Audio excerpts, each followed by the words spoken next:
Bueno, como planteaba hace un momento, lo voy a retomar, la narrativa latinoamericana, a ver un rato, buenas tardes jovencitos, continuamos, ¿sí? Bueno, decíamos que antes de hablar de la nueva narrativa hispanoamericana es necesario tomar en cuenta algunos antecedentes. Ya a fines del siglo XIX, en el romanticismo latinoamericano, Jorge Isaac escribe la novela María. Si bien esta nos describe las formas de vida precisamente de la gente en el Valle del Cauca, Colombia, también aquí ya se aprecia la presencia de la gente de color, de los hombres negros, en el papel de esclavos. Ahora, en esta novela de María, muy bien, encontramos una especie de trato horizontal precisamente entre los camonales o terratenientes y los hombres de color, haciendo una vivencia, se podría decir, pues, pacífica, y el hombre de color también compartiendo sus aspiraciones, sueños, teniendo las mismas. Bueno, es una novela romántica, sentimental de María y Efraín, y también se aprecia pues la cultura machista, ¿no? Un poco cuando solo los varones tienen acceso pues a la educación, mientras las mujeres tienen que aprender a tejer, bordar, leer la Biblia, el cuidado de la casa y más, mientras el varón es el que se encarga precisamente pues de estudiar o desarrollar actividades económicas más prolíficas. Bueno, ya en el siglo XX,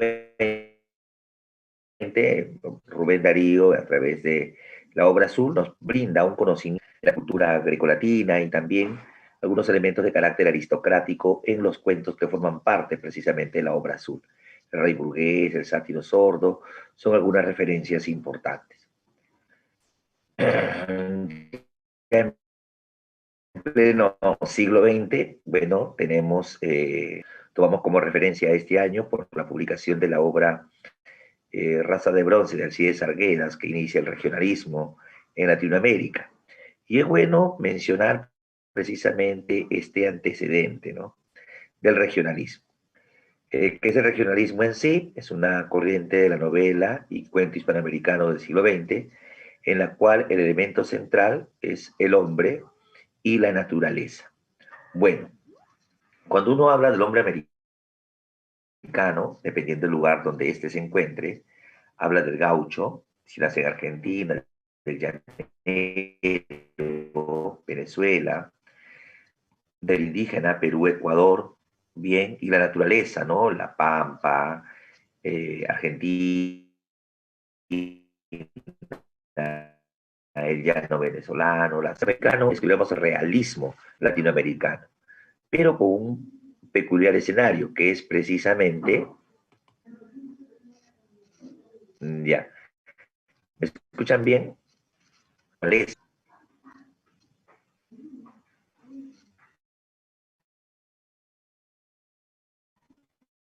Se está escuchando entrecortado, pegado al micrófono. Bueno, sigo, ¿ya?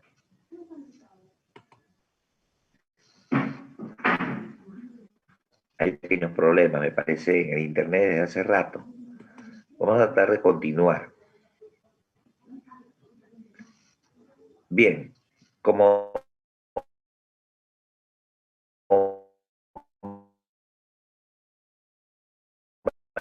manifestábamos, el regionalismo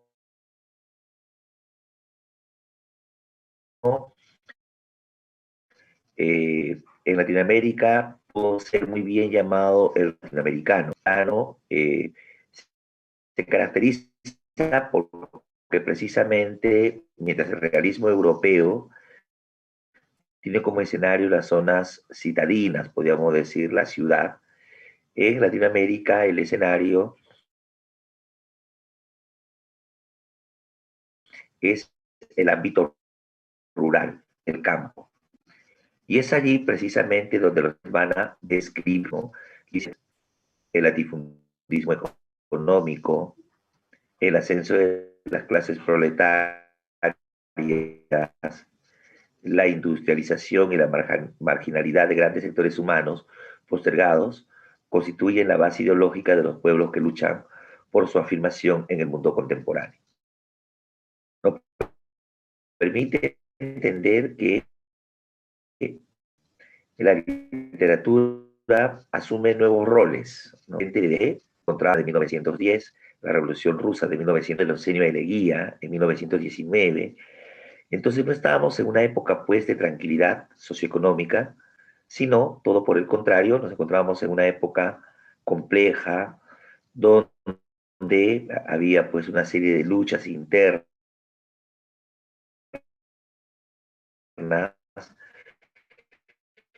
y también un afán por tratar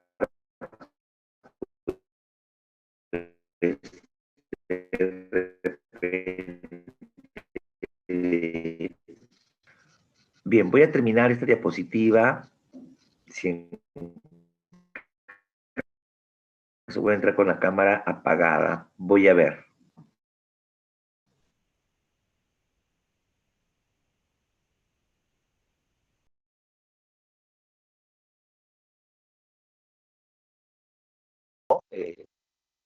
A nosotros conocer la realidad latinoamericana. Era como si estuviéramos retomando la narrativa realista. En el realismo se describía la problemática que existía del hombre de esa época, pero tomando como escenario la ciudad. En este caso, el escenario son las zonas rurales, ¿no? Y hablábamos de repente de las pampas argentinas, del llano venezolano, de la selva peruana y más. Habían luchas constantes de reafirmación, luchas donde la clase proletaria salía pues buscando, salía a buscar mejores condiciones salariales, condiciones de vida y más. Y también pues la industrialización había generado un caos, ¿no? Una especie de sobreexplotación y la marginalidad de grandes sectores humanos. Entonces, es la época donde teníamos como contexto la Revolución Mexicana de 1910, la Revolución Rusa de 1917, estábamos prácticamente tomando como contexto también la Primera Guerra Mundial. Entonces, era una época muy compleja. Y en esta época es donde surgen las novelas regionalistas. Las formas de la narrativa regionalista responden a los cánones de la novela tradicional. Cuando hablamos de los cánones de la novela tradicional, nos referimos precisamente a las técnicas que se desarrollaban en esta novela. El relato lineal, los hechos se daban de manera secuencial, había la presencia del narrador omnisciente o narrador en tercera persona, aquel que todo lo observaba, todo lo veía, se describía pues, de manera bastante directa. También, acuérdense de las novelas regionalistas, había una característica que eran las descripciones minuciosas. Y en ese contexto de descripciones minuciosas también se generaba pues esta tendencia un poco regionalista, ¿no? Las descripciones bastante detalladas, ¿no? Y es por eso que las novelas regionalistas son ampulosas y más, precisamente tomando en cuenta esta característica, ¿no? De lo que son las descripciones y más. Ahora, novelas importantes dentro del regionalismo podemos dividir de dos tipos, ¿no? Novelas que plantean la lucha del hombre por dominar a la naturaleza, ¿no? Doña Bárbara de Rómulo Gallegos, La vorágine de Eustacio Rivera, Don Segundo Sombra de Ricardo Guiraldes, y en el Perú, Los perros hambrientos y La serpiente de oro de Ciro Alegría. El hombre lucha por dominar a la naturaleza. También los títulos de las novelas tienen que ver un poco con ese aspecto, ¿no? Doña Bárbara, Bárbara representa la barbarie, y el otro personaje aquí es Santos Luzardo, que representa la luz, ¿no? La civilización y más. Bien, la vorágine, la voracidad, ¿no? De la naturaleza que devora al hombre que se atreve pues a estar en ella y más. el mundo, los perros hambrientos, decíamos también, ¿no? O sea, el título mismo da a entender este cánido, a los perritos que precisamente tienen un hambre voraz ante la sequía que predominaba pues en esa época. Y Don Segundo Sombra, ¿no? Don Segundo es el protagonista y precisamente la sombra es de él, refleja pues que el hombre puede vivir solo, en la que le genera un nivel pues de dependencia el hombre y la naturaleza como elemento recurrente. A contrapartida de esa lucha del hombre contra la naturaleza también surgen novelas donde se plantea el enfrentamiento entre el gamonal y el indígena. Por ejemplo, la obra Huasipungo de Jorge Icaza, Raza de Bronce de Alcides Arguedas, escritor boliviano, y El mundo es ancho y ajeno, la lucha del gamonal o del indígena contra el gamonal, ¿no? Por el problema de la tierra y más. Exacto, El mundo es ancho y ajeno. Estas novelas en sí son demasiado descriptivas, pero plantean ya una problemática social más fuerte que las novelas mencionadas anteriormente, caso de Olla Bárbara, La Vorágine o Los perros hambrientos. A estas novelas, El mundo es ancho y ajeno, Guasipungo, incluso Los de abajo de Mariano de Azuela, mexicano, ya grafica una pugna, ¿no? Del hombre que busca precisamente de establecer justicia. Y por otro lado, el gamonal que quiere quitar las tierras a los indígenas, a la gente pues, del campo.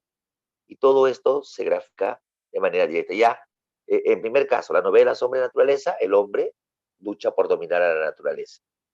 Novelas que plantean el problema de la tierra, el gamonal frente al indígena. Pues aquí ya hay una pugna social. Aquí hay un reclamo, una especie de insatisfacción ante la explotación desmedida por parte de las clases terratenientes y más. Ya se habla de rebeliones, precisamente, en este tipo de novelas.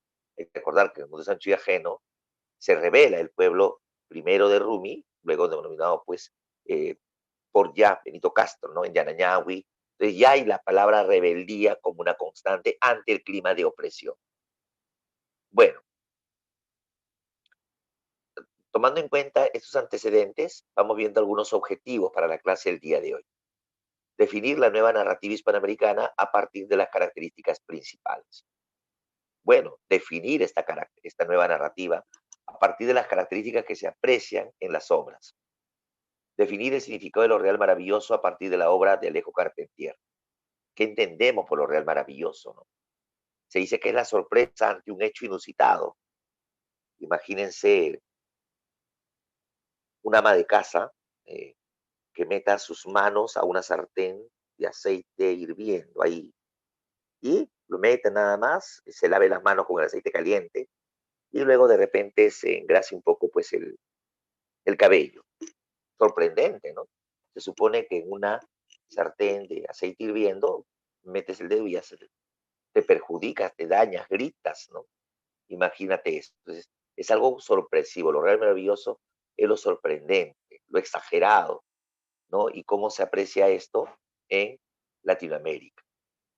Analizar las temáticas y características de la novela El reino de este mundo a partir de ciertos fragmentos. El reino de este mundo, novela de Alejo Carpentier, tomado como referencia para esta clase, nos plantea elementos de lo real maravilloso y también nos plantea diversos temas.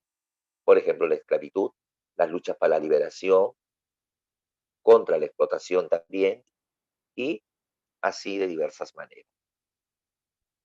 Muy bien, contexto histórico. Entonces vamos a analizar los temas presentes en el reino de este mundo. El regionalismo antecedente, la Revolución Mexicana de 1910, que ya manifestábamos hace un momento, las luchas de la clase rural, del ámbito rural, del campesinado, buscando mejores condiciones de vida, buscando que el Estado también los mire, que son seres humanos, que desean superarse, que tienen derechos y deberes también, pero que se respeten sus derechos. El la Revolución Rusa de 1917, que muestra un cambio ideológico en las personas, en muchas personas. Se habla de justicia social, se habla de no a la explotación, de una pugna contra el sistema capitalista y también la igualdad y que todos tengan las mismas oportunidades para salir adelante. El fin de la Segunda Guerra Mundial, 1945 también. Y bueno, ya antecede a lo que es la Revolución Cubana de 1959. Sobre todo este hecho va a ser el antecedente del boom latinoamericano, que abordaremos en 15 días. Modernización de los países latinoamericanos, en efecto, es la época en la cual los grandes ferrocarriles ya están en las ciudades latinoamericanas. Muchos países quieren ser como Europa, y está Buenos Aires, que quiere ser tipo Italia. Entonces los países latinoamericanos se modernizan, adquieren nuevas formas de organización capitalista también, hay manejo de mando en el sentido, pues, de repente, de la estructuración, ¿no?, social, donde vemos pues que el capital extranjero, realmente a través de la clase obrera pasa a un segundo plano, pero son los grandes capitales, ¿no?, los grandes consorcios que empiezan a dominar Latinoamérica, apoderándose de la mano de obra y explotándola también. Presencia de dictaduras militares en varios países latinoamericanos, indudablemente. Ya hablábamos entre 1919 y 1930, el gobierno de Leguía, el gobierno de Estrada Cabrera en Guatemala, y así una serie de dictaduras que se van viviendo en toda Latinoamérica. Y la literatura no va a estar ajena a ello, ¿no? La literatura no va a estar ajena a ello. Por ejemplo, eh, Miguel Ángel Asturias escribe El señor presidente, que grafica el verdadero rostro de las dictaduras militares de esta época. Bueno, tenemos dos etapas así puntuales. La etapa de consolidación de la narrativa latinoamericana, que comprende entre el 40 y el 60, y tiene como referente precisamente a Rulfo, a Asturias y a Jorge Luis Borges, y finalmente pues a Alejo Carpentier, del cual hablaremos el día de hoy. Y la etapa de apogeo, que comprende el año 60 hacia adelante, que tiene a 100 años a García Márquez, Mario Vargas Llosa, Carlos Fuentes, Julio Cortázar como referentes más importantes. Definimos aquí un poco lo que es la nueva narrativa hispanoamericana. Es el resultado del impacto de la vanguardia europea y norteamericana en el campo del género narrativo. Dentro de la narrativa, algunos autores crean mundos imaginarios, Comala o Macondo, que sirven como alegorías para denunciar los males sociales. Además, muestran lo universal en lo autóctono, es decir, hablan de la situación del hombre en un contexto americano. Impacto de la vanguardia europea y norteamericana en el género narrativo. ¿Qué impacta de la vanguardia europea? En el plano temático, la preocupación por el hombre contemporáneo y sus luchas ante un sistema que lo oprime. Uno recuerda a Kafka y la Metamorfosis y vemos que la transformación de Gregorio es producto de la rutina laboral y de la explotación. Y las obras de la literatura latinoamericana van a graficar esa situación del hombre contemporáneo, van a describir esos grados de explotación y cómo el hombre contemporáneo pues lucha para tratar de superar sus dificultades y limitaciones más, pero ante un sistema que lo oprime. De la vanguardia europea también tenemos la influencia surrealista, siendo el surrealismo el principal ismo de la vanguardia europea. La expresión del subconsciente o del mundo onírico como algo recurrente. Basta leer El señor presidente para darnos cuenta pues de esas referencias, ¿no? Donde hay muchas referencias surrealistas y más. Entonces, la literatura, la vanguardia, la nueva narrativa hispanoamericana, grafica una preocupación humana y tiene el surrealismo como un aliado también muy importante. También el afán por la innovación es una constante. ¿Y qué tenemos de la vanguardia norteamericana? Muchos aspectos. Por ejemplo, los escritores del boom latinoamericano reciben influencia de la vanguardia norteamericana. Por ejemplo, García Márquez muestra un estilo periodístico y ese estilo periodístico se grafica claramente pues en noticias de un secuestro, crónica de una muerte anunciada y en cómo se va configurando precisamente, cómo se va configurando Cien años de soledad. William Faulkner, en todo caso podemos decir que Hemingway, que es el maestro de, del estilo periodístico, influye en García Márquez. Igualmente, William Faulkner, autor del Sonido y la Furia, influye en Mario Vargas Llosa con el manejo de las técnicas vanguardistas, ¿no? En toda su dimensión. O sea, Faulkner es uno de los que muestra mayor exquisitez en el manejo de las técnicas de vanguardia. John Dos Passos, autor de Manhattan Transfer, también influye en escritores como Carlos Fuentes en el manejo de las técnicas cinematográficas. Muy bien, Stephanie, recordaba un poco El viejo y el mar cuando hablábamos de Hemingway, ¿no? Muy bien, entonces, la influencia de la vanguardia europea se da a través de la temática, la situación del hombre americano, latinoamericano, y también la influencia surrealista como ejes principales. Y de la norteamericana, de la vanguardia norteamericana, a través del uso magistral de las técnicas de vanguardia, así como también el estilo periodístico.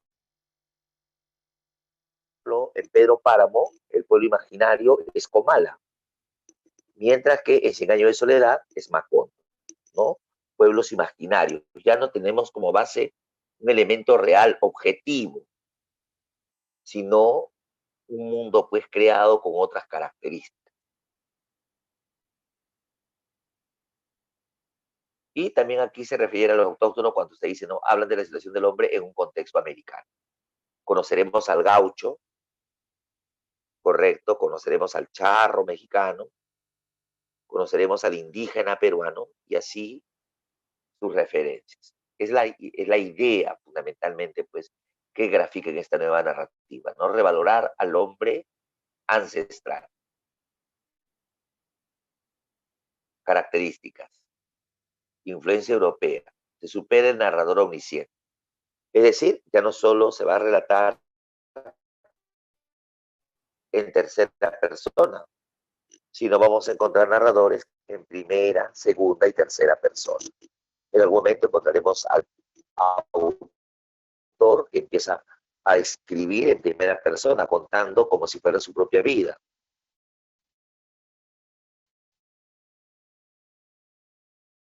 En otro momento hará la forma de acusador y segunda persona. Y finalmente a la tercera persona, que es el narrador pues, que tiene esta referencia importante. Bien.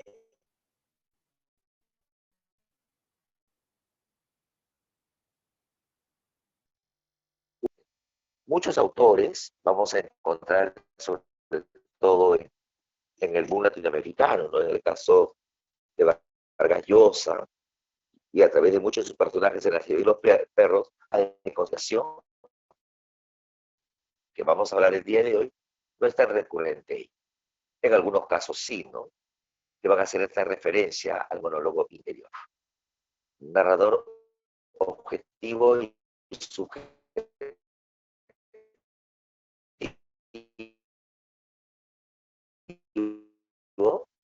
aquel que escribe todo lo que ve, y en el caso del narrador subjetivo,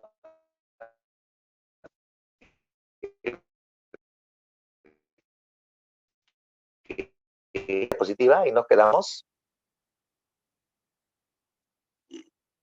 Bien, gracias. Sí, sí, profe.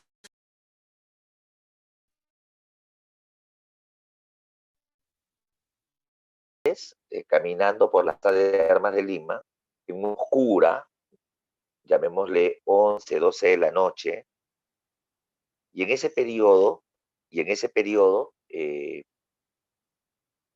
llegan a un lugar completamente, bueno, llegan a las puertas de la catedral donde hay una serie de mendigos. Y por ahí una voz, un poco de ultratumba surge, ¿no? Alumbre, lumbre de alumbre, luzbel de piedra lumbre. Como zumbido de oídos persistía el rumor de las campanadas a la oración, mas doble estar de la luz en la sombra, de la sombra en la luz. Alumbre, lumbre de alumbre, luzbel de piedra lumbre sobre la podredumbre. Es como buscar una especie de iluminación ante un clima de caos y de pobreza total. Correcto. Y es como empieza esta novela, nos va a graficar la situación de un pueblo que está completamente marginado, con un dictador que prácticamente a escondidas, valiéndose de mañas y de gente que es cómplice de él, empiezan pues a desaparecer personas y más. Lo que genera una dictadura en sí. ¿Qué genera una dictadura? Probablemente pues un grado de sometimiento, de explotación.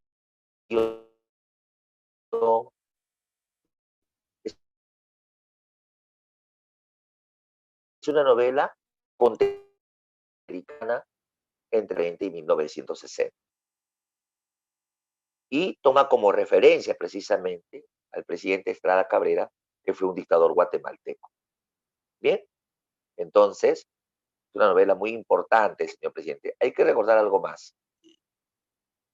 Miguel Ángel Asturias fue el primer narrador en obtener el Premio Nobel de Literatura. Lo obtuvo el año de 1967. Bien, y en el señor presidente encontramos quitanjáforas, elementos surrealistas, algunos monólogos interiores y más. Incorpora elementos oníricos y lúdicos. Lo onírico o dimensión de los sueños y alucinaciones.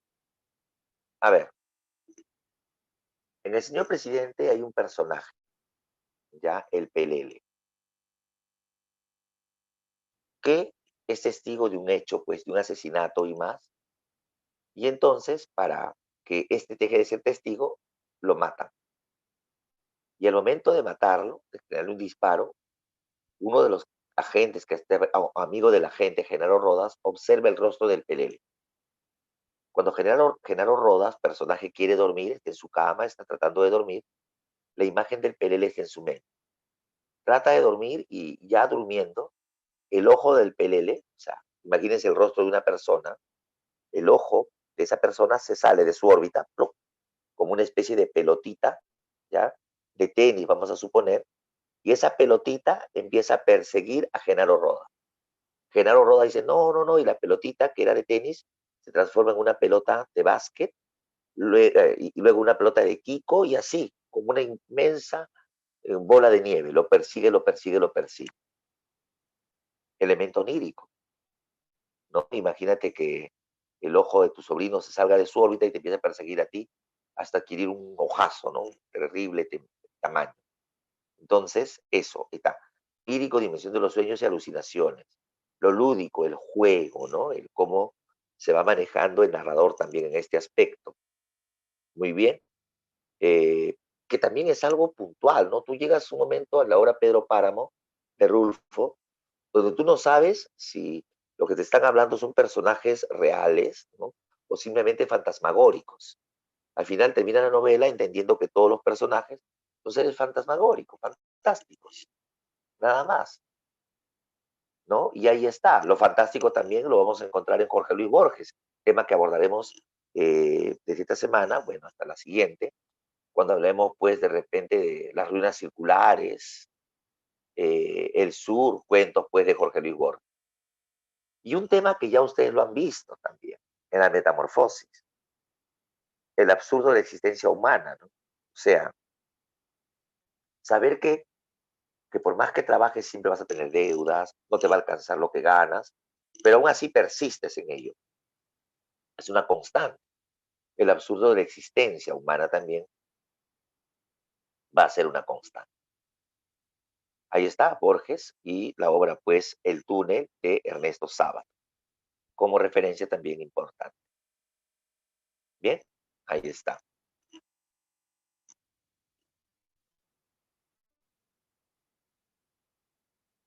La transculturación narrativa.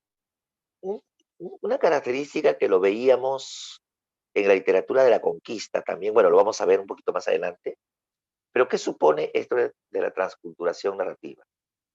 Puede tener dos aspectos: traer una cultura del pasado al presente y ver cómo ésta se manifiesta en la actualidad. O de repente también hacer una especie de trasvase, o sea, elementos de la cultura europea influyen en la cultura latinoamericana, así como elementos de la cultura latinoamericana influyen en la cultura europea. La transculturación narrativa como referente también, pues, importante. Ahora, como lo decía hace un momento, consiste en retomar las tradiciones culturales de las regiones autóctonas o interiores, pero recurriendo a nuevas técnicas narrativas. Por ejemplo, ¿no? Revalorar las costumbres tradicionales del hombre andino o de repente del hombre de color que vino pues precisamente de África.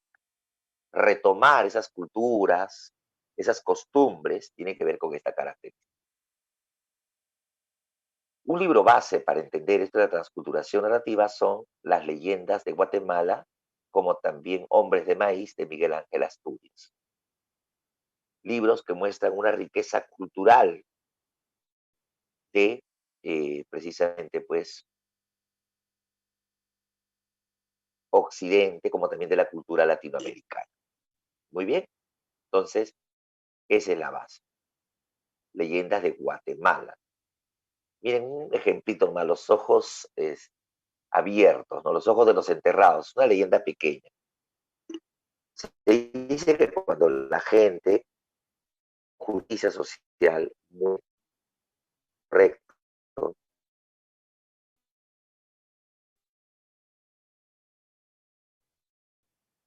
oh, mira, cuando murió tal persona, empezaron a volar maripositas desde su cabeza.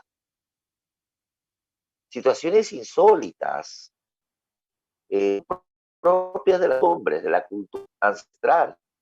O esas historias como cuando fallece alguien en un pueblo, ¿no? Ayer tocó mi puerta Jerónimo y habló conmigo. ¿Y qué te dijo Jerónimo?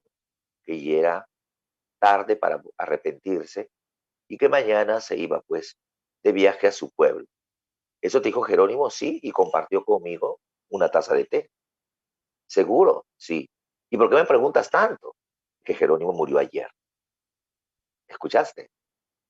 O sea, las visitas de aparentes fantasmas, ¿no?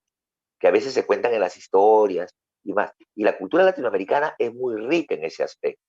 Por eso que lo real maravilloso, como lo dice Alejo Carpentier en el prólogo del Reino de este Mundo, es una técnica latinoamericana. Y ahí viene un poco de lo que se plantea en el próximamente de este libro. Lo maravilloso comienza a ser inequívoca cuando surge una inesperada alteración de la realidad, el milagro, de una revelación privilegiada de la realidad, de una iluminación inhabitual o singularmente favorecedora de las inadvertidas riquezas de la realidad, de una ampliación de las escalas y categorías de la realidad percibidas con particular intensidad en virtud de una exaltación del espíritu, que lo conduce a un estado, a un modo de estado límite, de empezar a ser maravilloso, presupone una fe. Una fe. En el Cusco hay una imagen, el Señor de los Temblores. Uno va a la Catedral del Cusco y lo primero que encuentra a la mano derecha de la catedral es una bella imagen del Señor de los Temblores. ¿Por qué le dan esa denominación? A inicio del siglo XX hubo un fuerte sacudón en Cusco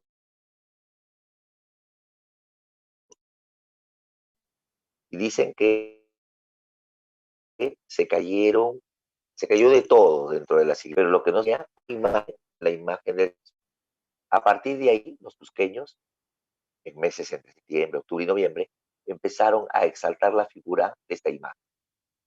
Imagínate que hay un derrumbe, ¿no? Una especie de terremoto, y una pared de tu casa no se caiga, solo una pared, ¿no? Y ves que esa pared de repente ves una imagen religiosa. Ah, y a partir de ahí le empiezas a rendir culto a esa imagen. Es algo fantástico, algo que va contra la normalidad. Y es así como se presenta, pues, lo real maravilloso. Representantes, Rufo, con El Llano en Llamas, conjunto de cuentos, que muchos de los cuales ha sido llevado al cine. Borges, con ficciones, hablaremos de él esta semana y la próxima. Sábato con El Túnel, muy bien, la historia de María Irribarren, una obra también de tendencia un poco existencialista, y Miguel Ángel Asturias con El Señor Presidente. Bien, son algunas de las referencias más importantes. Es uno de los autores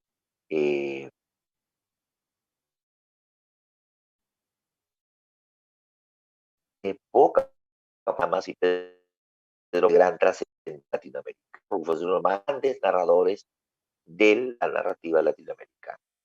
Borges, el relato fantástico. Sábato, es un autor que se acerca más al boom latinoamericano. Y Asturias, ya hemos dicho, pues con El Señor Presidente, en una novela contextual. Y es un poco alegórica esta imagen. ¿Por qué decimos alegórica la imagen? Porque una bota es negra y la otra está manchada de sangre. Que la dictadura precisamente implica eso. No mantenerse en el poder matando pues a las personas y más. Bien.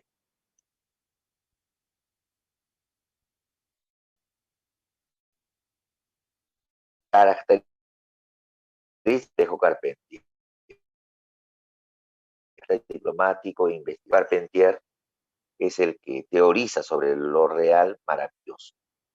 Tuvo actividad política y denunció la problemática latinoamericana, la colonización, la esclavitud, el capitalismo. En otras palabras, pues, Carpentier tuvo una vida orientada fundamentalmente pues a lo que es la actividad política, pero también a través de sus obras trató de denunciar los grados de explotación que habían en Latinoamérica. Obtuvo el premio Cervantes en 1977. Bueno, precisamente pues el premio Cervantes es el mayor galardón de las letras latinoamericanas y españolas. O sea, en el habla hispana, el premio mayor es el premio Cervantes. En el mundo, en el ámbito universal, sería pues el premio Nobel de Literatura. Pues, el mayor premio de las letras hispanas es el premio Cervantes, y esto lo obtuvo en 1977 Alejo Carpentier. Sustentó la técnica de lo real maravilloso a través de la obra El reino de este mundo. Sus temas recurrentes son la historia, el tiempo y la etnia afroamericana. Importante esto de la etnia afroamericana, ¿no? La historia, cómo se mueve en el curso de Latinoamérica, y para esto, pues, Carpentier toma como referencia fines del siglo XVIII, inicio del siglo XIX, cómo se va gestando la historia de Latinoamérica. Muy bien, y sobre todo habla del hombre de color. Empleo del surrealismo, que es la expresión del subconsciente, y también del estilo barroco, que es un estilo pues complejo, antagónico también, ¿no? Cuando decimos antagonismos, se mueve a través de una serie de oposiciones, ¿no? Como una constante.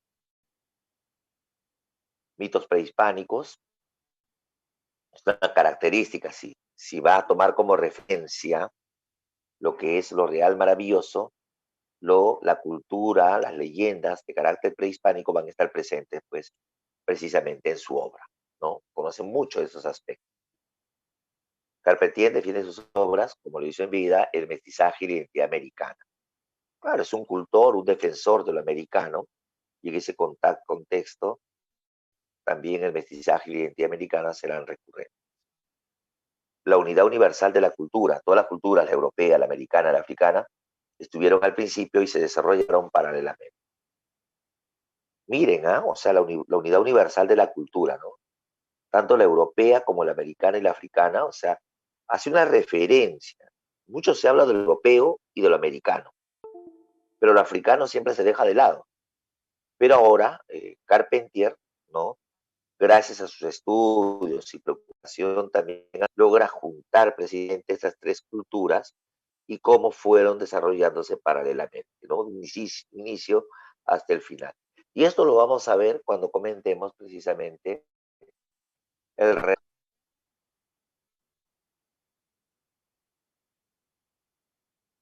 el reino de este mundo, cómo se reina en este mundo, ¿no? Cómo se maneja ese nivel, pues, se podría decir, eh, de supremacía en este mundo.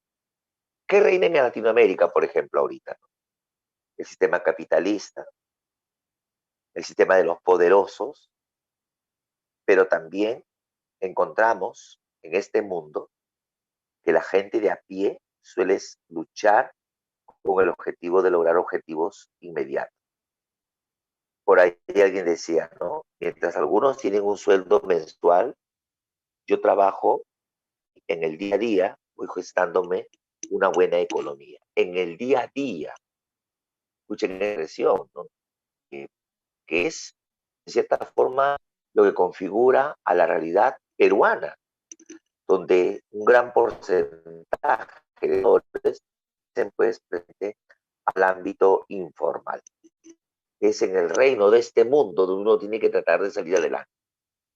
Y en el reino de este mundo, en Latinoamérica, en el Perú, tenemos costumbres ancestrales que debemos respetarlas, que forman parte del universo andino, amazónico, pero también hay una cultura europea que se ha afincado muy bien y que responde pues a las creencias religiosas católicas, a la existencia de un Dios y más. O sea, el reino de este mundo es variado. No es un reino de este mundo con una referencia exclusivamente occidental. En este mundo, en el Perú, no hay solo una propuesta católica, cristiana, religiosa. No, no es así. En nuestra Latinoamérica hay distintos eventos, hay distintas referencias. Y dentro de esos eventos y esa referencia, ¿ya? Dentro de esos eventos y esas referencias, nosotros tenemos pues que respetar las costumbres ancestrales. Muy bien, tenemos que respetar las costumbres ancestrales, ¿no? Como elemento importante. Entonces, vamos a hablar del reino de este mundo para Alejo Carpentier, pero entendamos también nuestro propio reino, ¿ya?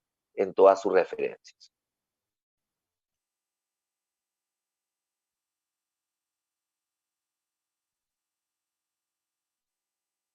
Bien,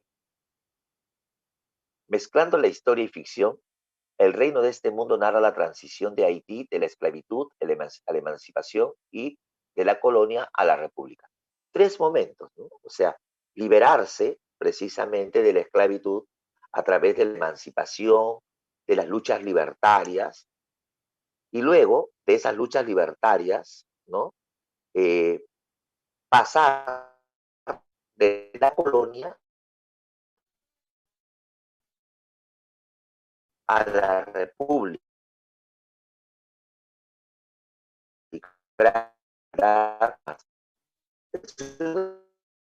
Produce luz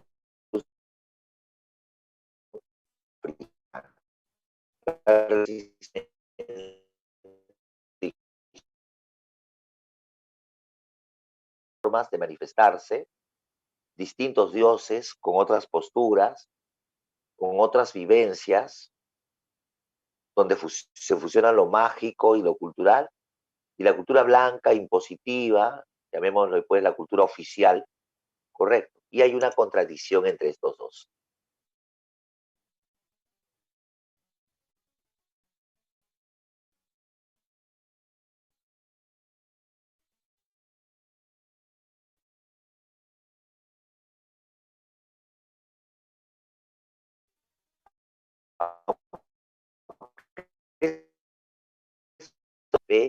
Y hacia ahí se apunta todo. Nuestras lágrimas. Escuchemos en nosotros mismos la llamada de la libertad,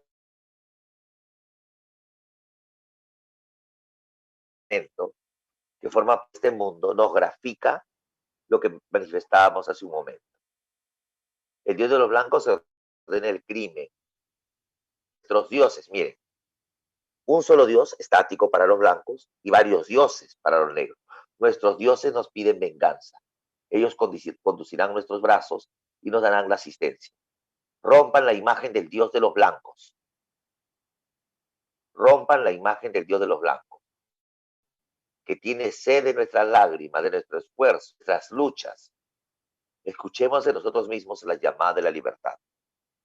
Cuando dice, escuchemos de nosotros mismos la llamada de la libertad, seamos conscientes del papel que tenemos que asumir en esta parte del mundo. No podemos quedarnos callados.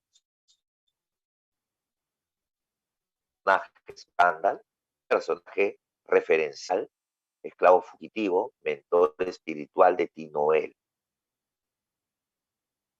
Entonces, es el personaje, el hombre fuerte, el que lucha contra la opresión ante un sinnúmero de dificultades. Aquí el personaje principal es Tinoel, un esclavo rebelde. Su función es sufrir y sacrificarse por sus semejantes en la tierra. Prácticamente es quien lleva el curso de la historia. ¿Ya? Bookman, sucesor y continuador de los proyectos del Manco Macanta. Le llaman manco porque en unas labores azucareras propio del trabajo del campo pierde uno de sus brazos, ¿no? Y por eso le llaman el Manco Macanta. Hay una especie de secuencia. La lucha por la libertad lo encabeza Macanta. Bookman continúa esa lucha, correcto, con un carácter emancipador. Y ya Tinoel es como una especie de emancipador. O sea, lucha por la libertad, Macanta lucha por la emancipación de los pueblos, correcto, por desligarse del dominio, se puede decir, pues, de los hacendados, de los jamonales, de la clase de poder, Bookman, y la lucha por salir de la colonia hacia la república por parte de Tinoel. Es una especie de secuencia. Monsieur Lenormand de Mercy es el amo de Tinoel, el hombre que pierde sus posesiones a través de un juego del azar, correcto, representa el auge y la caída y decadencia también del hombre. Y Henry Christopher, el primer rey negro de Haití. Bien, aquí tenemos lo que son los oprimidos a través de Macandal, Bookman y Tinoel, y los opresores, Norman Mercy y Henry Christopher. Aspectos formales de la obra, lo narrativo, especie novela, narrador omnisciente o narrador en tercera persona. Ya habíamos visto aquí, bueno, es una novela, si bien es cierto la nueva narrativa, pero tiene una técnica tradicional, el narrador omnisciente, narración lineal, todo va en secuencial, está dividida en 4 partes. El estilo es complejo, barroco, porque nos encontramos aquí en una confrontación cultural entre el mundo de los negros y el mundo de los blancos. Ahí está la oposición, y en esa oposición hay 2 miradas también, uno su propio punto de vista, que genera una complejidad en el discurso. Está ambientada en Haití entre 1760 y 1820, época en la cual precisamente hay fuertes luchas libertarias en toda Latinoamérica. O sea, no es un, contexto más literariamente pues, de una invención, ¿no? Es el periodo en el cual se gestan las luchas en Latinoamérica por la libertad. Acuérdense cuando la rebelión es esclavismo, muy bien. Recurre a lo real maravilloso que se refleja a través de la religión vudú, ¿no? También como una constante. Referencias históricas y elementos costumbristas. Probablemente, ya decía yo, realmente lo que pasa en ahí, hay 2 gobiernos. Antes de Henry, ¿no? Hay un gobierno donde se da pues la opresión por parte de los franceses a los franceses blancos, a los haitianos, ¿no? Cómo se genera un clima pues de barbarie, de opresión, más correcto. El gobierno de este hombre negro, todos pensaban, si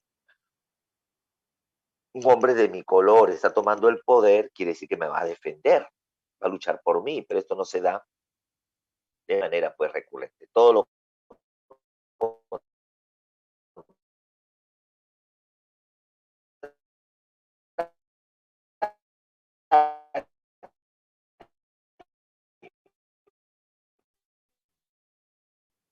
pues, las conductas que se presenten en este. Hablo del francés y del dialecto afro-caribeño, el creole. Pues importante lingüístico. Estos de contenido central, la búsqueda constante, que se refleja claramente, ¿no? En Macandal. Tema secundario, la esclavitud, objeto del hombre afro-caribeño de esta etapa, cómo el tiempo es cíclico, ¿no? Como en un primer momento Macandal lucha por la libertad y termina pues mal también, prácticamente quemado, para la visión de los hombres blancos. Con Bowman pasa lo mismo, con Tino él también lo mismo, o sea, toda lucha siempre va a tener una especie de cúspide de esta, ¿no? Y también su caída, ¿no? En un segundo orden. El tiempo es cíclico, el conflicto cultural entre el mundo de los blancos y negros, las jerarquías sociales, cómo se maneja esto, de repente la gente blanca y sus rangos, desde de repente la parte aristocrática, clase media y más, y cómo se dan estos en época, la opresión política, económica, social, como una constante, y otra forma de explotación que se grafican claramente en la. Muy bien. Sección 1. Tinoel, esclavo negro de Leonard de Metzi, gustaba de escuchar las historias de Macandal, otro esclavo, que sostenía que los reyes del África eran mejores que los reyes de Europa. Chico bueno, reyes de Europa, ¿no? Y reyes africanos. África, o los reyes africanos, o los príncipes africanos, eran más fuertes, podían dominar un animal y más, correcto, ¿no? Y con la fuerza de su brazo podían luchar por mantenerse en el poder. Mientras que en Europa todos son débiles y no logran, pues, de repente hacer muy bien el A y solo Macandal pierde un brazo, ya hemos dicho, de manera muy circunstancial en labores de la siembra del azúcar, ¿no? Y junto a Tinoel visitan a una anciana de la que aprenden varios ritos vudú que usará para su rebelión. Más tarde, Macandal envenena los pastos de agua, los alimentos, el ganado y a muchas personas. A través de esto también logra transformarse en varios animales, iguana, mariposa, perro y alcatraz. ¿Bien? Cuando Macandal pierde el brazo, bueno, primero lo curan y todo, y él sigue trabajando. Y él empieza a buscar ciertas plantas para tratar de rebelarse precisamente, de envenenar a la gente blanca. Y eso lo logra hacer, ¿no? Precisamente a través de este reimazo. También a través de ritos culturales propios de la religión vudú, busca pues transformarse, adoptar distintas formas de ser. A veces iguana, a veces mariposa, a veces perro, a veces alcatraz, logrando su objetivo. Una especie de metamorfosis con objetivos culturales. ¿Se acuerdan de Gregorio Samsa? Se transforma en un. Muy bien, y esa transformación que es alegórica representa la deshumanización humana, correcto. Cómo se convierte el hombre producto de la explotación del sistema capitalista. En este caso, Macandal busca transformarse en distintos seres, pero esta transformación tiene un objetivo, ¿no? Pasar desapercibido ante el mundo occidental, ante la visión del mundo occidental, y a través de la transformación, prácticamente, pues, llamar a la rebelión. Como quien dice, hey blanco, tú tienes el poder económico, tú me puedes dominar, hombre blanco, pero sabes, yo me puedo transformar en otros seres y a través de ello puedo generar también rebeldía, puedo mostrar mi oposición ante tu explotación. ¿Estamos? Bien. Reaparece Macandal, es capturado y luego quemado en la hoguera. Lo metieron otra vez al fuego donde desaparece. Curioso Macandal. tenía un muñón, porque había sido despojado de uno de sus brazos, precisamente, luego le llamaban manco, quemado, ¿no? Muy bien, el muñoncito sale, ¿no? Como una especie de resorte, no se puede quemar. Él trata de escapar a pesar de que le prenden fuego, y para los hombres blancos, él ha sido quemado, pero para los hombres negros, que ven cómo de su cuerpo surgen mariposas amarillas, ¿no? Dicen, ahí va Macandal, se está liberando. O sea, mientras el hombre blanco ve en la hoguera el cuerpo de Macandal está siendo consumido por el fuego, esa es la visión del hombre blanco, en el hombre negro, en la visión del hombre negro, Macandal ha huido, se ha burlado de los amos, correcto. ¿Transformado en qué? En mariposa, se ha ido. Y en vez de mostrar tristeza y dolor al ver la muerte en la hoguera, muestran pues una esperanza y un signo de libertad.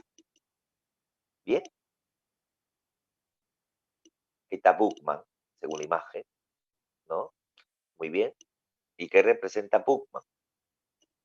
En un rito vudú, el jamaiquino Bookman les contó secretamente a los esclavos que se abolió la esclavitud en Francia y en las colonias, pero que sus amos no obedecían, así que clamó a sus dioses venganza por los abusos de los blancos. Tinoel estuvo presente en aquella reunión y apoyaba la rebelión. O sea, Bookman trae noticias, ¿no? Es el seguidor después de Macandal, ¿no? ¿Qué noticias trae? ¿Qué dice? Precisamente que la esclavitud en Francia ya no hay, y también en las colonias. Y si ya no hay esclavitud en Francia ni en las colonias, ¿qué hacemos nosotros todavía acá sin esclavos? ¿Por qué seguimos con esa actitud? Entonces tenemos que cambiar, tenemos que revelar.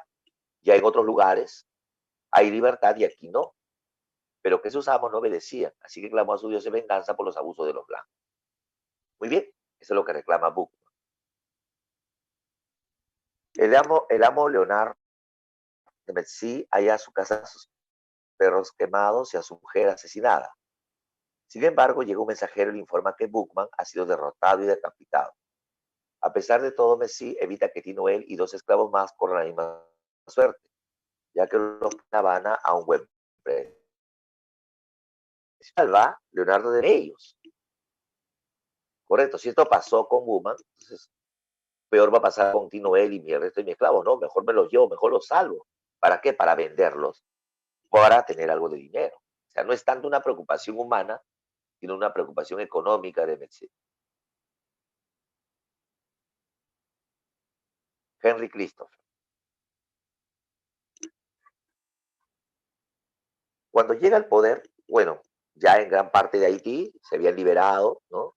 Y los que gobernaban precisamente Haití en un determinado momento, hombres blancos franceses, ahora ya no se encontraban en el poder porque habían sido vencidos producto de la rebelión y más, pero ahora Henry Christopher llega al poder.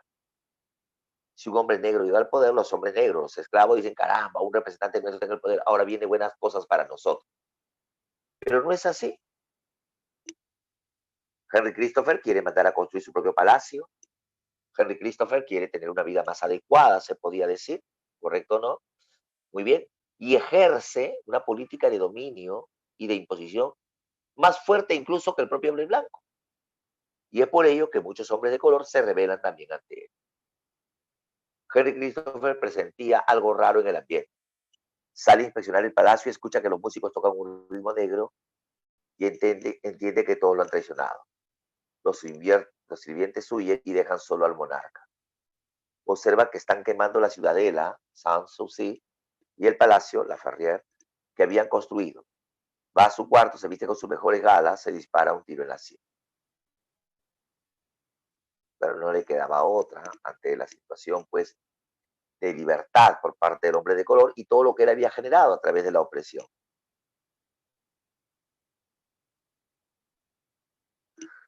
Tinoel. Tinoel descubre que con los agrimensores mulatos la explotación era peor.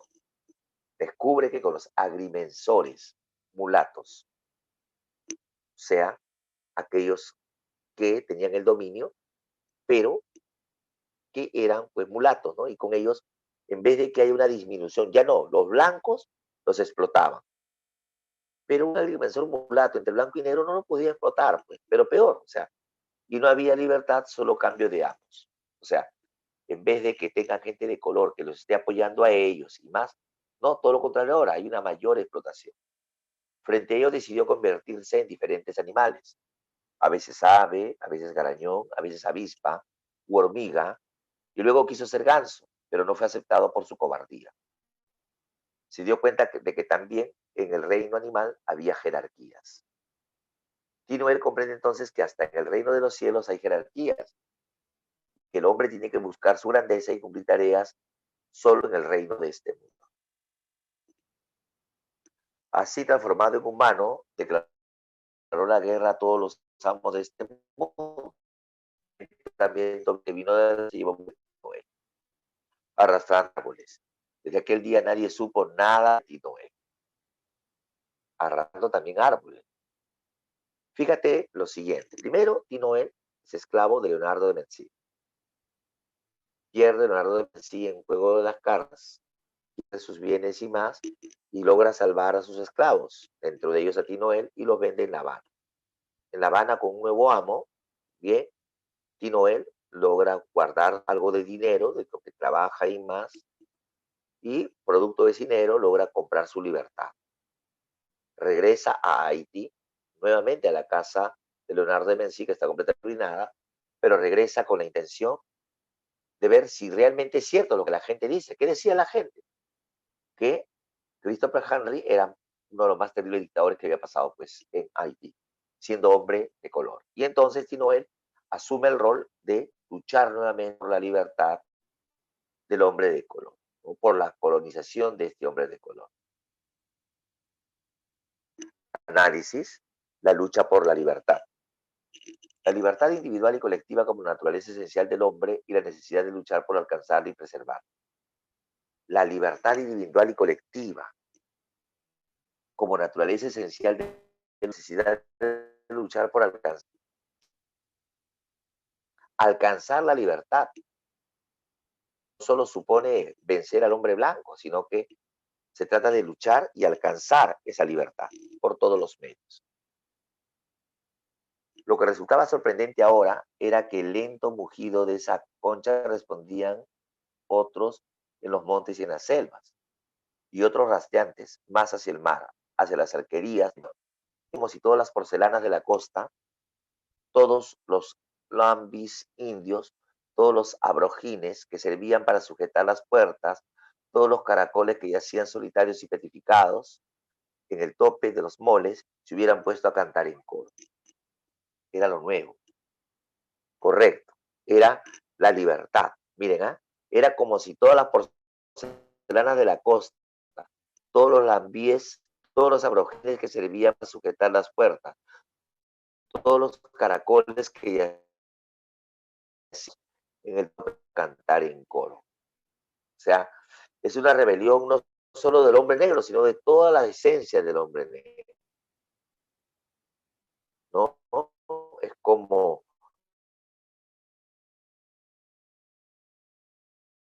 la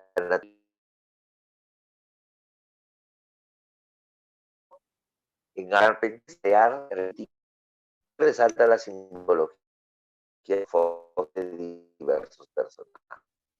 Recrear temas míticos y mágicos. Correcto.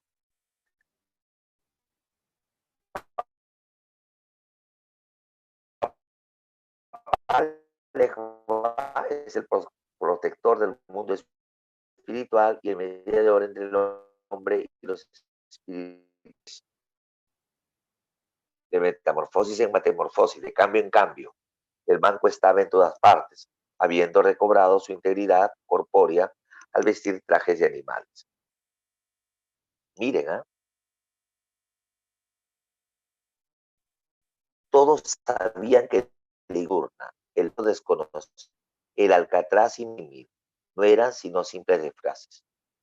Dotados del poder de transformarse en animal de pezuña, en ave, pez, insecto, Macandal visitaba continuamente las haciendas de la llanura para vigilar a sus fieles. No lo visitaba como Macandal, un hombre de carne y hueso, sino adoptando distintas formas. ¿No? Puede ser un ave, puede ser un pez, puede ser un insecto. Ahí está el poder mágico, pues, de la cultura ancestral africana. Se plantea una diferencia entre la cultura negra africana y la cultura blanca europea. Macandal, Bookman y Tinoel representan el espíritu libertador de la religión y la cultura africana, cada uno con sus propias referencias inherentes. Mientras que Leomar de Messi, Paulino Bonaparte, personaje también de la obra, ¿no? Henry Christopher y los republicanos representan la fuerza opresiva de la cultura europea. Hay un conflicto, es como una especie de frente a frente, ¿no?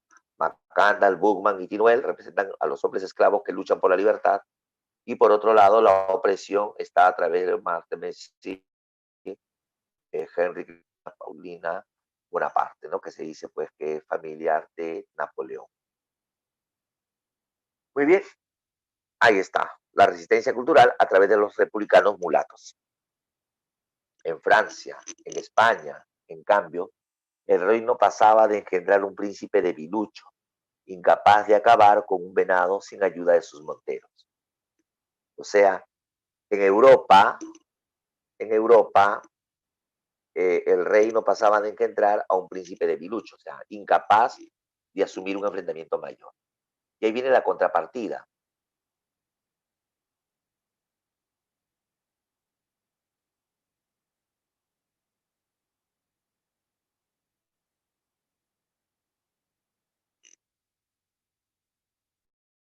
¿No? Mientras el príncipe debilucho no puede luchar, ¿no? Acabar con un venado, allá, el gran allá, había príncipes duros como el yunque, y príncipes que eran el leopardo, y príncipes que conocían el lenguaje de los árboles, y príncipes que mandaban sobre los 4 puntos cardinales, dueños de la nube, de la semilla, del bronce y del fuego. Estos príncipes duros representan la cultura africana. Luchar contra todo. Muy bien, y ahí está pues una sana oposición. Se narra la tiranía ejercida por Christophe al elegirse como primer monarca negro de Haití. Pronto supo Tiner que esto duraba ya desde hacía más de 12 años y que toda la población del norte había sido movilizada por la fuerza para trabajar en aquella obra inverosímil. Todos los intentos de protesta habían sido acallados en sangre. Acallados en sangre, o sea, con muerte. Había una infinita miseria en lo que tan negro, infinita miseria en lo que no de verse tan negro uno, tan belfudo y pericrespo, tan narizado como uno. Fíjate esa referencia, ¿no? Verse apaleado por un negro, o sea, uno que tu color te golpee, producto del sistema precisamente, ¿no? El rey Christopher subía a menudo a la ciudadela escoltado por sus oficiales para cerciorarse los avances de la obra. Bien, ahí está. Cómo se presenta esta tiranía, ¿no? Subía escoltado para ver cómo van avanzando, cómo están trabajando los esclavos, una especie de control.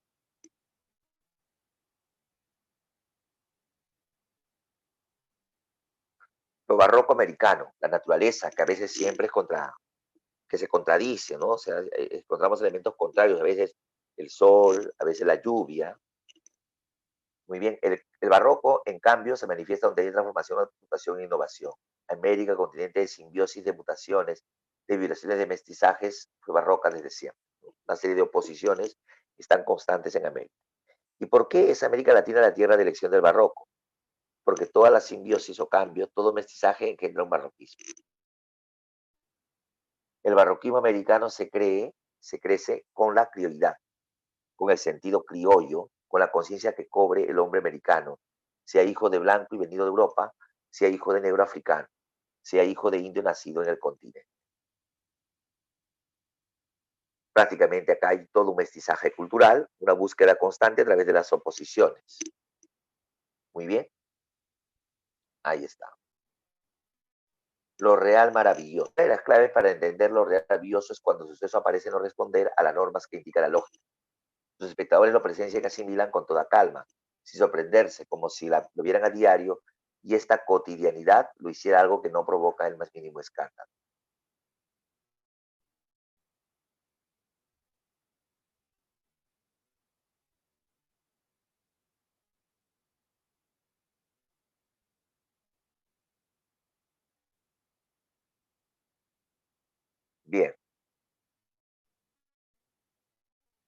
Ahí está, lo barroco americano. Veamos ahora lo real maravilloso. Respondiendo a una orden misteriosa, corrió a la cocina hundiendo los brazos en una olla llena de aceite hirviendo. Tino observó que su cara reflejaba una tersa indiferencia, y lo que era más raro, que sus brazos, al ser sacados del aceite, no tenían ampollas ni huellas duras, a pesar del horroroso sonido de fritura que se había escuchado un poco antes. Como Maoskandal pareció aceptar el hecho con la más absoluta calma, Tino hizo esfuerzo para ocultar su asombro, y la conversación siguió plácidamente entre el mandinga y la bruja, con grandes pausas para mirar a lo lejos. Bien, acá hay una especie de referencia. Miren, a que pone los brazos quemando y dice no tenían pollas de quemaduras a pesar del sonido de fritura que se había escuchado un poco antes. Como Macanda parecía aceptar el hecho con la más absoluta calma, y Noel hizo esfuerzo para ocultar su asombro, y la conversación siguió plácidamente entre el mandinga y la bruja con grandes pausas para mirar a lo lejos. Termina poniendo el ciclo de liberación. Está en curso. De esta forma, Noel cumplía finalmente con el anhelo de Macandal y Bookman. Todos habían luchado durante largos años por la libertad de Haití.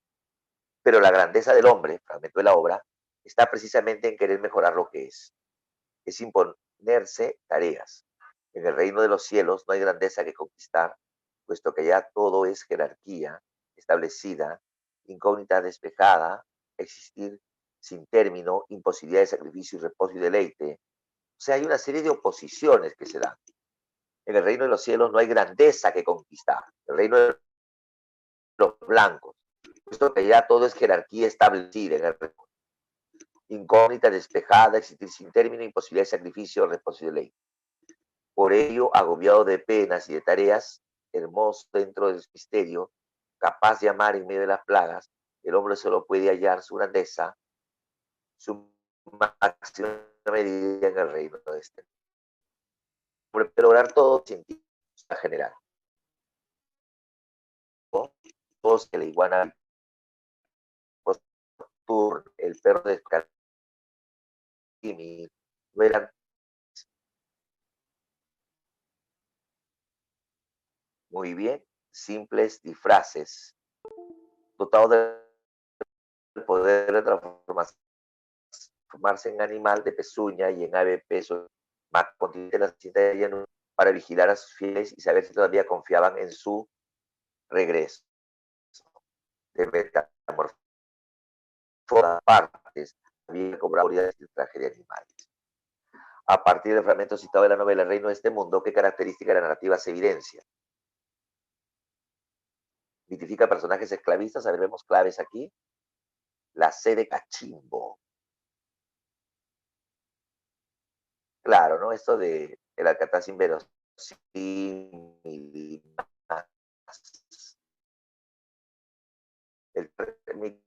Entonces, pero Alcatraz inverosímil, ¿no?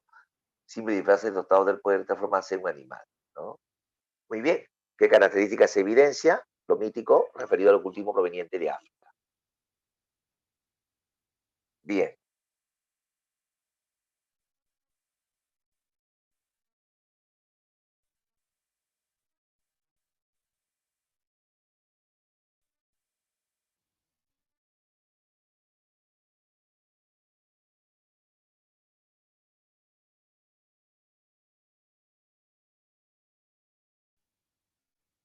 La narrativa hispanoamericana elija las características correctas. Es un periodo en el cual se adoptan técnicas modernas en nuestro campo narrativo. Sí, se adoptan técnicas modernas en nuestro campo narrativo. Eso es verdadero. Porque hay que recordar que hay nuevas técnicas, ¿no? Precisamente, saltos temporales y más. El monólogo interior, ya lo hablábamos hace un momento, la ruptura con el tiempo lineal, también. Por algo estamos hablando pues de la vanguardia, nueva narrativa hispanoamericana. ¿Se interesa más por la lucha del hombre contra la naturaleza y los problemas del mundo rural? No. Esa característica de la 2 es propia del regionalismo y ya lo explicamos. Aquí la temática es coyuntural, lo que está pasando en el día a día, ¿no? Y a partir de ahí, precisamente, cómo la narrativa latinoamericana se va vinculando. No, la 2 no es correcto, ¿no? No se interesa por la lucha del hombre con la naturaleza, sino por describir al hombre de manera universal. ¿Existe una narración atemporal, es decir, hay un desorden cronológico en el relato?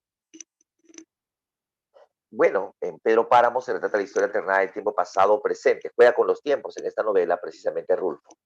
Pero sí, ya la literatura rompe la temporalidad, decíamos ahí, saltos temporales, y juega con los tiempos. Por eso es correcto también la 3. Existe una narración atemporal, hay un desorden cronológico del relato. Se crean mundos imaginarios que sirven como alegorías para denunciar los males sociales. Claro, está Comala, y más adelante tendremos 100 años de soledad con Macondo. Muestran universal de lo autóctono, es decir, hablan de la situación del hombre en un contexto americano. Claro, la temática esencial es revalorar al hombre americano. Por eso 1, 3 y 4 son correctos. Muy bien. Y también, ¿no?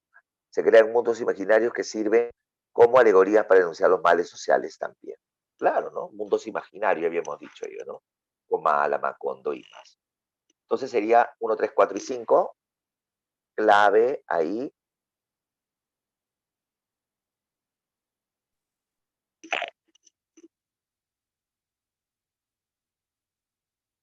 Cirilo. Muy bien, Cirilo. Continuamos. Con respecto a los autores de la nueva narrativa hispanoamericana, relacione correctamente. Bonetti escribe El astillero, 1E. Muy bien. Asturias, El señor presidente. Rulfo, Pedro Páramo. Sábato, El túnel. Muy bien. Y después ficciones, ¿no? Muy bien. Clave entonces ahí, Elías. Ejo Carpentier fue un destacado obra de novela que bajo y el final el rasgo ajeno real más verdadero. El resto de la historia de negros, muy bien, plantaciones durante la revolución haitiana, denuncia los problemas de Latinoamérica, indudablemente. Y uno de los problemas de Latinoamérica es la imposición, la explotación. Por otro lado, dice, ¿no? Fusiona el cuento fantástico con el ensayo. Por otro lado, Borges es quien realiza la fusión de género ensayístico con el cuento fantástico. Muy bien, eso sería correcto. La letra C, incorrecto. Y me piden precisamente el rasgo ajeno a Carpentier, porque esto tiene que ver con Borges. Dice, sus temas recurrentes son la historia, el tiempo y la etnia afroamericana. Mezcla lo histórico y lo mítico, revalorando los elementos de la cultura autóctona cubana. Muy bien, eso es correcto, ¿no? Muy bien, ahí está, el tiempo, la etnia afroamericana. Me piden lo ajeno, sería la letra C, ya que eso es propio de Borges. Ya es propio de Borges la letra C, ¿no? Cuento fantástico y de ensayo. 4. Esto se me hizo particularmente evidente durante mi permanencia en Haití, al hallarme en contacto cotidiano con algo que podríamos llamarlo real maravilloso. Pisaba yo una tierra donde millares de hombres ansiosos de libertad creyeron en los poderes licantrópicos de Macandal, a punto de que esa fe colectiva produjera un milagro el día de su función. Conocía ya la historia prodigiosa de Bookman, el iniciado jamaiquí. A partir del momento citado del prólogo El reino de este mundo, podemos afirmar que lo real maravilloso que es. Nació en Haití con un ritual falso. Ya decíamos que Asturias lo va utilizando ya con la leyenda de Guatemala. Se originó con la llegada de los esclavos negros, no necesariamente, ¿ya? Estamos hablando del prólogo, de lo real maravilloso. Se combina las ideas libertarias con la magia negra. Más que ideas libertarias con la magia negra, no hay una fusión de ese tipo. pero sí se fundamenta con los mitos populares y americanos. A ver. En el prólogo del Reino de este Mundo se define lo real maravilloso como la conjunción de hechos verídicos y hasta históricos con la fe de los pueblos americanos en hechos fabulosos. Muy bien, claro, se fundamenta en los mitos populares y americanos. Correcto. Demóstenes.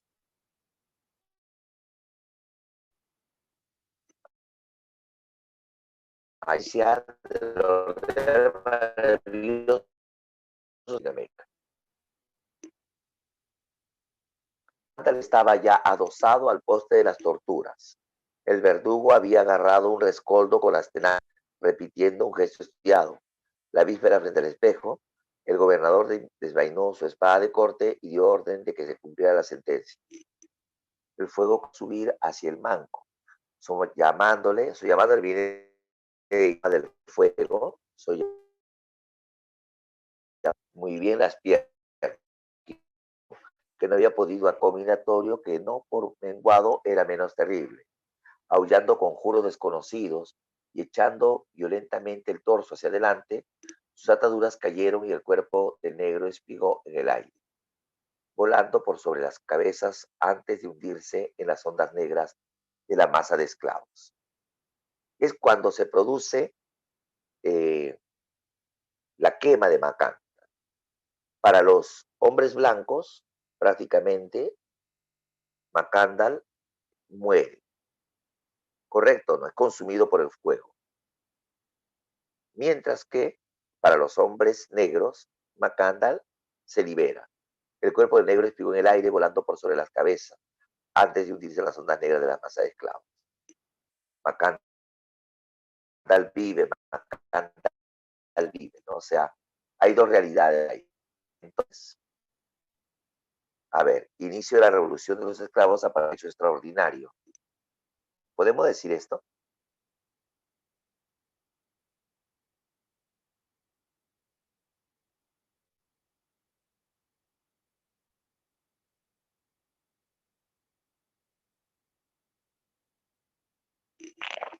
También la rebelión, ¿no? O sea, el hecho de que Macandal viva, para ellos, significa que un poder sobrenatural está apoyando las luchas libertarias.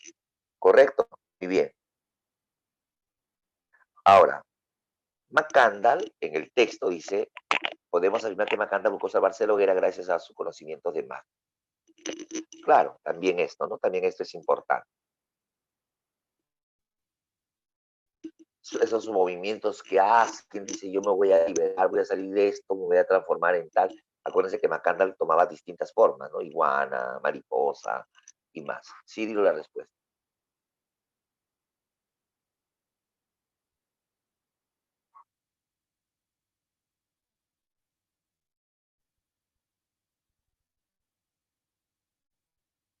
Según el fragmento, los colonizadores logran capturar a Macandal cuando deciden quemarlo, sirviendo como lección para los esclavos. Macandal se transforma en esposa logrando la libertad.